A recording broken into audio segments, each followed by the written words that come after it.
जी आप सभी का हमारी इस धमाकेदार सेशन में आज का हमारा टॉपिक होगा प्रकाश स्रोत। तो स्रोत हम लोग किसे कहते हैं प्यारे बच्चों? आपने झरना के बारे में सुना होगा या तो फिर देखा होगा। तो झरना के पानी जो गिरती है तो एक बिंदु से गिरती है जहां से उसकी धाराएं निकलती है। यदि आपको हम पूछे पानी का स्रोत कहाँ है तो आप बता दोगे सर वो जो जहां से निकलती है वही तो उसका स्रोत है। हाँ तो यही तो प्यारे बच्चों, जहां से प्रकाश निकलती है या उत्सर्जित होती है उसे हम लोग स्रोत कह देंगे। अब मैं आपको पूछूंगा, आप बताओ प्रकाश का सबसे बड़ा स्रोत क्या है?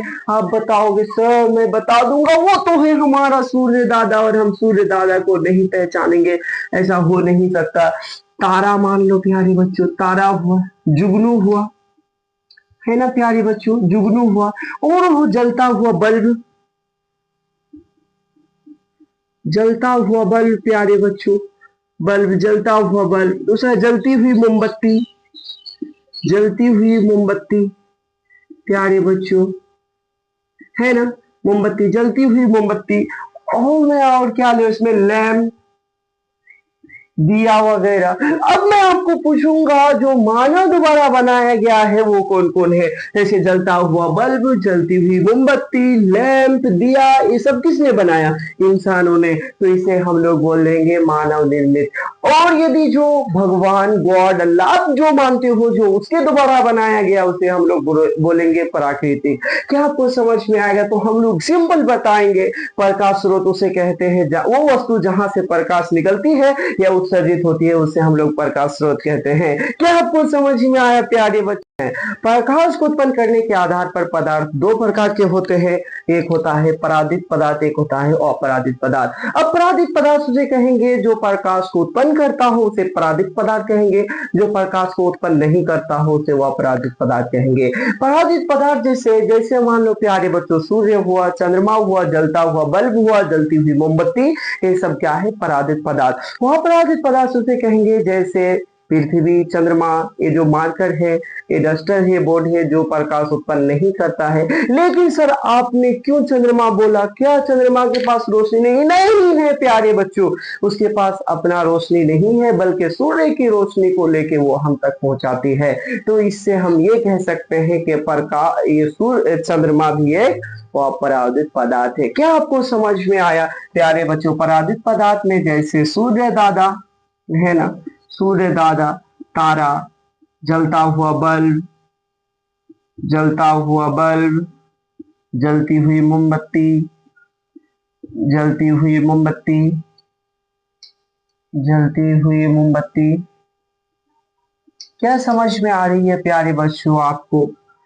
अगर आपको दिक्कत नहीं है इसमें, इसका उदाहरण में हम लोग मान लीजिए ईंटा, ईंट मान लो, पत्थर, पत्थर।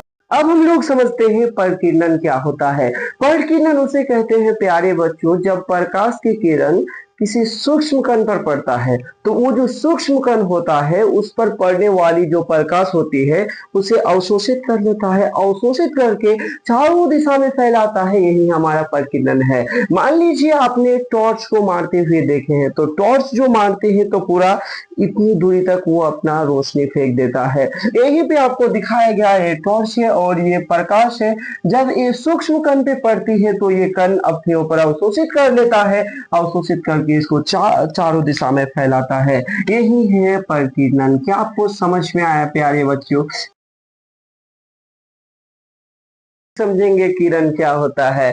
किरण किसे कहते हैं? किरण प्यारे बच्चों, किरण ओ वाली किरण नहीं, किरण की बात कर रहे हैं, इसे हम लोग इंग्लिश में बोलते हैं ये जो रेखा देख रहे हैं सरल रेखा, इसे हम लोग किरण कह देंगे।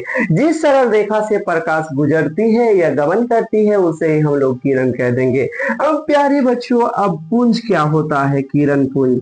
तो हम लोग आपको मैं बता दूं कि पुंज मतलब होता है समूह, पुंज मतलब होता है समूह, यानी हम बोले किरण पुंज क्या होता है? किरणों के समूह को ही किरण पुंज कहेंगे। अकेला है तो किरण, उसके साथ बहुत सारे किरण है तो हम लोग किरण पुंज कह देंगे। जैसे कैसे देखिए ये सब क्या है किरण पुंज, क्या आपको समझ में आया? अब मैं आपको बताता हूँ किरण पुंज तीन प्रकार के होते हैं। एक होता है समांतर किरण पुंज, दूसरा है अभिसारी किरण पुंज, तीसरा है अपसारी किरण पुंज। समांतर किरण पुंज, अभिसारी किरण पुंज, अपसारी किरण पुंज। समांतर किरण पुंज क्या होता है, इस बात को समझते हैं। समांतर किरण पुंज उसे कहते हैं जिसमें सभी किरण एक दूसरे के समांतर हो, उसे हम लोग समांतर किरण पुंज कह देंगे प्यारे बच्चों। मान लीजिए आपको मैं दिखाता हूं अभी फिगर बना के, ये है आपका समांतर किरण पुंज, एक दूसरे के समांतर है, इसीलिए हम लोग क्या कहेंगे इसको, समांतर किरण पुंज। अब अभिसारी किरण पुंज क्या होता है प्यारे बच्चों, अभिसारी किरण पुंज समझते हैं, बिल्कुल आसान, एक बिंदु पे आके मिलती है, इसे हम लोग क्या कहेंगे, अभिसारी किरण पुंज। जैसे आपने चीप देखा है प्यारे बच्चों, इस तरह होता है ना, ऐसे होता है। जब इसमें तेल ऊल पानी वानी डालते हैं तो ये एक बिंदु, तो यही हमारा क्या हुआ, अभिसारी किरण पुंज। अब अभिसारी किरण पुंज किसे कहते हैं, जहां से एक बिंदु से निकलती है या निकलती हुई प्रतीत होती है, उसे हम लोग अपसारी किरण पुंज कह देंगे। जैसे एग्जांपल में आप मान लीजिए सूर्य दादा, सूर्य दादा तो एक जगह बैठा है लेकिन ये चारों तरफ फैलाता है, एक बिंदु से निकलती है, उसे हम लोग अपसारी किरण पुंज कहते हैं। सिर्फ समझ रहे थे, अब हम लोग उसे लिख के समझेंगे प्यारे बच्चों। तो क्या प्रकाश स्रोत, आपको हम समझाए प्रकाश स्रोत क्या होता है, वो वस्तु जहां से प्रकाश निकलती है या उत्सर्जित होती है, उसे हम लोग प्रकाश स्रोत कह देंगे। जैसे सूर्य, तारे, जुगनू, बल्ब, मोमबत्ती, दिया आदि। प्रकाश को उत्पन्न करने के आधार पर पदार्थ दो प्रकार के होते हैं, परादित पदार्थ और दूसरा है अपरादित पदार्थ। परादित पदार्थ उसे कहेंगे वो पदार्थ जो प्रकाश की किरणों को उत्पन्न करता है, उसे परादित पदार्थ कहेंगे। अपरादित पदार्थ वो पदार्थ जो प्रकाश की किरणों को उत्पन्न नहीं करता है, उसे अपरादित पदार्थ कहेंगे। ऐसे ईंट, चूना, ये सब जैसे मैंने लिखे यार, जैसे में इसमें हम दे देते हैं मिट्टी, जैसे मिट्टी, ईंट, कलम, ये सब क्या है, ये सब उत्पन्न नहीं करता। और इसकी यदि बात करें तो सूर्य, तारा, जलता हुआ बल्ब, जलती हुई मोमबत्ती, है ना प्यारे बच्चों। अब आगे बढ़ते हैं। अब प्रकीर्णन क्या होता है, जब प्रकाश की किरण किसी सूक्ष्म कण पर पड़ता है तो वो कण प्रकाश को अवशोषित कर चारों ओर फैलाता है, उसे हम लोग प्रकीर्णन कहते हैं।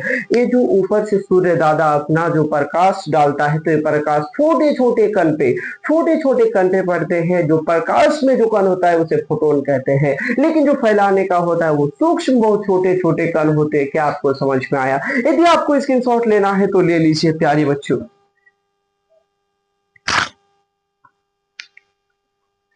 तो प्यारे बच्चों, जो हम लोग कॉन्सेप्ट अभी सीखे उसको अब हम लोग लिख के समझेंगे। किरण रे क्या होता है, जिस सरल रेखा से प्रकाश गुजरती है या गमन करती है, उसे हम लोग किरण कहते हैं। जैसे क्या आपको समझ में आया? आगे चलते हैं। किरण पुंज यानी पुंज समूह को बोलते हैं। किरणों के समूह को हम लोग किरण पुंज कह देंगे। किरण तीन प्रकार के होते हैं। कितने प्रकार के? तीन प्रकार के होते हैं। एक होता है अभिसारी किरण पुंज, दूसरा होता है अपसारी किरण पुंज, तीसरा होता है समांतर किरण पुंज। तो समांतर किरण पुंज क्या होता है? वही किरण जिसमें सभी किरणें एक दूसरे के समांतर हो, उसे हम लोग समांतर किरण पुंज कहते हैं। देखिए दोस्तों, ये सब एक दूसरे के समांतर है। दूसरा नंबर पे है अभिसारी किरण पुंज। वो किरण पुंज जिसमें सभी किरण एक बिंदु पर मिलती है, उसे या जमा होती है, उसे हम लोग अभिसारी किरण पुंज कहते हैं। देखिए लग रहा है एक बिंदु से मिलती है, एक बिंदु पे आके जमा होती है। मान लीजिए आपने कीप देखा है ना प्यारे बच्चों, ऐसे होता है कीप, है ना, ऐसे होता है। तेल वूल इसमें डालते हैं, जैसे पेट्रोल पंप पे यदि तेल ना मिले, किसी दुकान में तेल लेते हैं तो ऐसे कीप देता है। यहाँ से हम लोग जब तेल डालते हैं तो एक बिंदु, यही इसका मेन पॉइंट यहाँ से निकलता है, तो ये ऐसा लग रहा है कि यहाँ पे सब जमा होता है। तो इससे ऐसा लग रहा है कि ये अभिसारी किरण पुंज है। उसके बाद अपसारी किरण पुंज, वो किरण पुंज जिसमें सभी किरणें एक बिंदु से निकलती हुई प्रतीत होती है, उसे हम लोग क्या कहते हैं? अपसारी किरण पुंज। जैसे सूर्य दादा एक जगह बैठा है लेकिन हम सबको देता है, एक जगह से सबको किरण छोड़ता है, तो ये हमारे क्या है? अभिसारी किरण, अपसारी किरण पुंज। आई होप को आपको वीडियो अच्छा लगा होगा। यदि अच्छा लगा होगा तो एक लाइक, शेयर और कमेंट जरूर करें।